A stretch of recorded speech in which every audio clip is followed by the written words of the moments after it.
So after I got divorced, a couple of months post that, I got myself registered on a marriage site because it was also recommended by some of the very influential people in my family.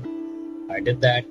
I spoke to a couple of people. Then I just finally decided to meet one person who was from Uttar Pradesh. She used to work in Madhya Pradesh in one of the government entities. We met in Delhi. From Delhi, we traveled to a place in Uttar Pradesh. And before this, we spoke for around 20, 25 days over the phone. We obviously did video calls. And then we decided to meet in Delhi. And then from Delhi, we went to her place in UP.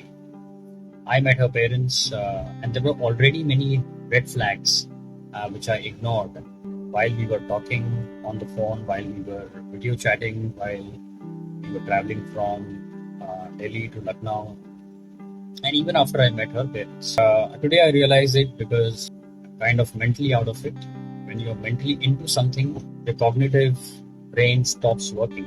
Your rational brain rather stops working. I invited them. They were supposed to come on a particular date, but they rescheduled the date for some reason.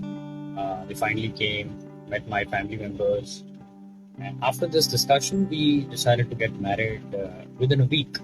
I got married, and after marriage, it was very difficult for me because I was made to feel that I'm good for nothing. I was made to feel that I'm not good at my job. I was made to feel that I'm not good at managing relationships. When you continuously get badgered by one of your loved ones, you kind of get into a mode wherein you start doubting your capabilities. You start doubting yourself. You start self. So all of that happened to me, and I kind of got into a depression. But after a couple of months, a good news broke that she's pregnant, and I was really happy. My respective family members were really happy. However, she decided to give birth to the child at her place in UP. I dropped her to a place. I got the admission done in one of the best hospitals in UP, and then I came back to Mumbai because I had a job to perform. We were kind of in touch with each other, and the day the baby was born, I was not informed. I was informed 2 days after the day baby was born, and none of her family members called me or informed me.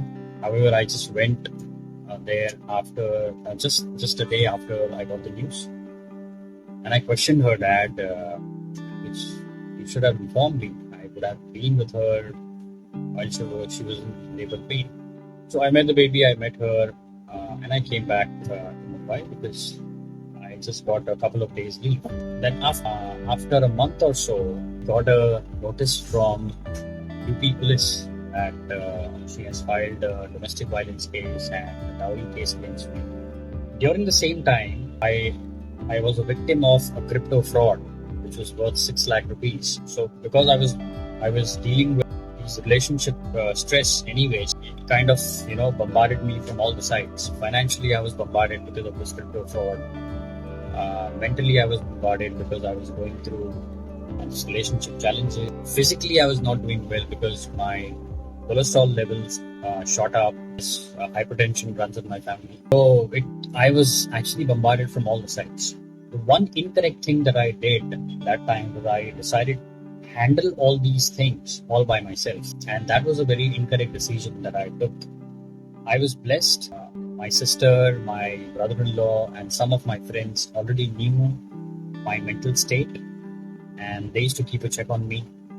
My parents were also not here in Mumbai, they were in my hometown because of some marriage. So I was all by myself. I was trying to fight this alone, but I was really blessed to have these people around me. One should never do that.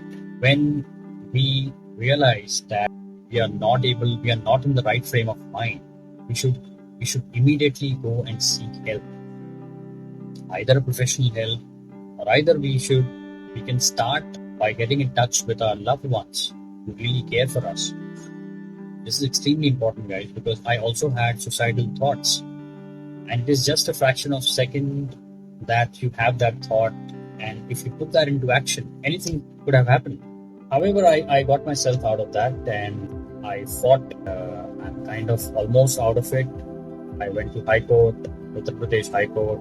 I fought this case. When you go to High Court, all they believe is just the evidences that you have. She obviously didn't have any evidence. I had all the evidences with me.